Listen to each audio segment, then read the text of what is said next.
जय जिनेन्द्र। शीलवती सीता के चौथे अध्याय में हमने देखा वन विहार के दौरान राम, लक्ष्मण और सीता केवल वन में विचरण नहीं कर रहे थे, बल्कि धर्म, समता और करुणा के जीवंत उदाहरण प्रस्तुत कर रहे थे। राजा वज्रकर्ण को राज्य दिलाकर वे सभी आगे बढ़ते हैं और कल्याणमाला के जीवन का छिपा हुआ रहस्य उद्घाटित करते हैं। नर्मदा नदी पार कर लक्ष्मण मलेच्छ अधिपति को पराजित कर कल्याणमाला के पिता को मुक्त कराते हैं।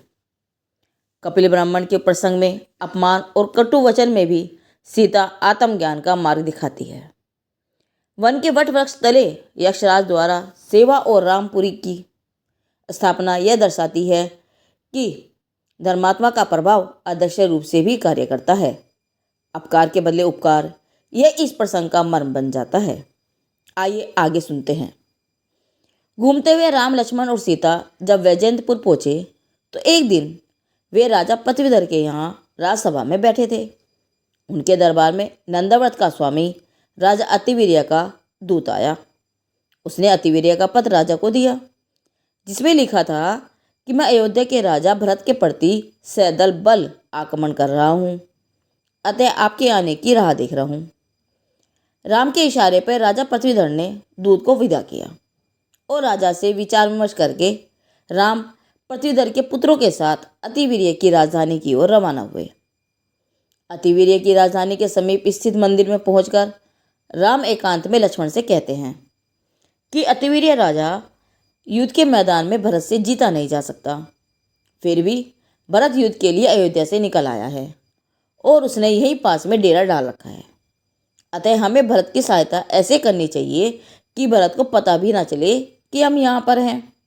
विचार विमर्श के पश्चात सीता को वहाँ उपस्थित अर्चका वरधर्मा के संग में छोड़कर राम, लक्ष्मण नर्तकियों के वेश में राजा अतिवीर्य के दरबार में गए। वहाँ से राजा अतिवीर्य को बंधक बनाकर जनक नंदिनी सीता के पास ले आए। लक्ष्मण ने पूछा, हे माँ, राजा अतिवीर्य के साथ क्या करें? सीता ने कहा, हे भ्राता, जो जीव धर्म में स्थित है वह शत्रुओं के समूह पर भी क्षमा भाव करता है और दूसरे के द्रव्य को त्यागता है, ग्रहण नहीं करता है। पर स्त्री को माता, बहन, कन्या के समान समझता है। उसकी सब लोक में कीर्ति होती है, उसका सब लोक विश्वास करता है। वह पुरुष सबको प्रिय वचन कहता है, जिससे कोई दुखी नहीं पाता, और वह पुरुष अपने तथा दूसरे के मन को उज्जवल करता है, किसी को इससे दुख नहीं पहुँचता है। भैया, क्रोध शत्रु का नाश तो करता नहीं है, पर नए शत्रु पैदा करता है। क्षमा और विनय से तो पुराना बैरी भी बैर छोड़ देता है। इसलिए हे भाई, अपने हित पर दृष्टि रख। हमें तो क्षमा मांगना और क्षमा करना योग्य है, क्योंकि हम तो उन क्षमाधारी गुरुओं के वंशज हैं जिनके कुल में एक तिनके को भी कष्ट नहीं पहुंचाया जाता। विश्व व्यवस्था को स्वतंत्र जानकर, सारे जगत को अपने से भिन्न मानकर जो यह मानता है कि मेरा कार्य तो जानना मात्र है, क्रोध मेरे स्वभाव में नहीं है, ऐसी दृष्टि होने पर बदले की भावना ही खत्म हो जाती है और क्षमा भाव से शांत में शांतता आती है। सीता की कृपा से अतिवीर्य को राज्य मिला, परंतु उसने यह कहा, मुझे राज्य की इच्छा नहीं है। अब मैं दूसरा जन्म लेने से भयभीत हो चुका हूँ, इसलिए मैं यह राज्य स्वीकार नहीं करूँगा। मेरा यह जीवन माता जानकी और जिन शासन की क्षमा का ऋणी है। इस उपकार का बदला मैं जिन दीक्षा लेकर ही चुकाऊंगा। और यह कहकर राजा अतिवीर्य ने श्रुतिधर मुनि राज्य के पास जाकर दीक्षा ले ली। कुछ समय पहले के शत्रु अब नमस्कार करने योग्य पूज्य गुरु हो गए। इसके बाद राम, लक्ष्मण, सीता जिनेन्द्र वंदना कर राजा पृथ्वीधर के पास वापस लौट आए और भरत, शत्रुघ्न भी भक्तिभाव से अतिवीर्य मुनिराज के दर्शन कर अयोध्या वापस लौट गए। राम, लक्ष्मण ने कुछ दिन तो राजा पृथ्वीधर के यहाँ सुखपूर्वक व्यतीत किए और फिर एक दिन अर्धरात्रि में ही वहाँ से निकल पड़े। राम, लक्ष्मण, सीता चलते चलते जब वंशधर नगर पहुँचे तो वहाँ उन्होंने नगर के लोगों को भयभीत होकर नगर से बाहर आते हुए देखा। कारण जानने पर उन्हें ज्ञात हुआ कि कोई दुष्ट देव रात्रि में कीड़ा करता है, जिससे नाना प्रकार की भयंकर आवाज़ें आती हैं। अतः नगरवासी रात्रि में बाहर चले जाते हैं और प्रातःकाल लौट आते हैं। यह सुनकर जिज्ञासा एवं कौतूहलवश ऊंची नीची चट्टानों का समूह पार कर निर्भय राम, लक्ष्मण और महाधीर सीता सहित पर्वत के चौड़े शिखर पर जा पहुंचे। वहां पर जाकर देखा और देखते ही अति विनय आदर भाव से रोमांचित हो गए। अहो, यहाँ तो 3 लोक के नाथ निर्गंध दिगंबर मुनिराज विराजमान हैं। यही तो हमारे प्राणनाथ हैं, प्राणाधार हैं, जिनके चरणों की धूल तो हमारे माथे का चंदन है। प्रभु, आप जगत से निर्लेप रहते हुए जगत के अकारण बंधु हो, जगत के परम हितैषी हो। प्रभु, आप जगत की विचित्राओं और ठंडी गर्मी, निंदा प्रशंसा, अनुकूलता प्रतिकूलता सभी प्रसंगों में अत्यंत निरपेक्ष अप्रभावित हो। आपकी अनुभूतियाँ मात्र ज्ञान आनंद का ही वेदन कर रही हैं। कितनी क्षमा, कितनी शांति, कितनी समता, कितनी वीतरागता और कितना धैर्य आपके रोम रोम से प्रकट हो रहा है। हे प्रभु, आपको देखने मात्र से नैनों को अपूर्व तृप्ति हो रही है। प्रभु, आपकी समता भाव से हमारी मोह भाव को तपन को हर लिया है। इस प्रकार राम लक्ष्मण सीता सहित मुनिराज जी की भक्ति में तल्लीन हो गए। राम ने वीणा बजाकर, लक्ष्मण ने ताल और सीता ने कोयल की तरह मीठे स्वर से गीत गाकर मुनिराज की भक्ति की। उनकी भक्ति के स्वर इतने मीठे थे कि जानवरों पक्षियों के हृदय भी भक्तिमय बनकर कोमलता को प्राप्त हुए। सूर्य अस्त होते ही सघन अंधकार समस्त दिशाओं में फैल गया। उसी समय विचित्र आवाज सुनाई दी, जो आकाश को चीरती हुई जान पड़ती थी।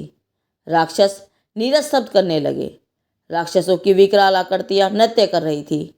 वहां के पर्वतों की चट्टानें हिलने लगी।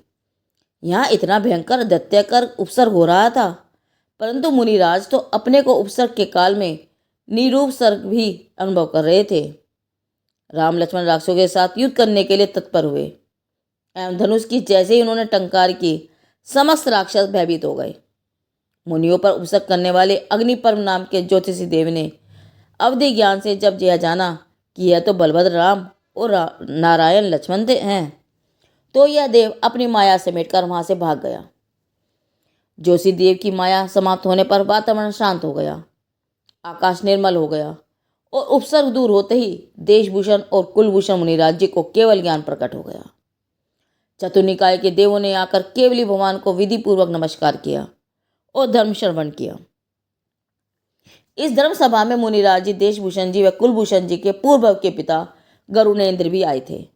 गरुणेन्द्र ने राम लक्ष्मण से कहा, आप महान आत्मा हैं, मैं आपको क्या दे सकता हूँ? तब राम ने कहा, कष्ट के समय सहयोग देना। गरुड़ेन्द्र ने कहा, हे जिनेश्वर के महाभक्त, आपकी भक्ति के प्रभाव से कष्ट कंपित होकर भाग जाएंगे। आप कष्टों से कंपित होने वाले नहीं हैं। फिर भी जब भी आप स्मरण करोगे तब हम पास में खड़े मिलेंगे। आपकी सेवा में हम अपना सौभाग्य समझेंगे और हमेशा आप हमें अपने पास ही समझना। देलभूषण कुलभूषण केवली भगवान का उपदेश श्रवण कर अनेकों महाभाग्यवान जीवों ने मुनिव्रत अंगीकार किया। अनेकों ने शावक के व्रत लिए और अनेकों ने अपनी शक्ति अनुसार अन्य प्रतिज्ञाएं की।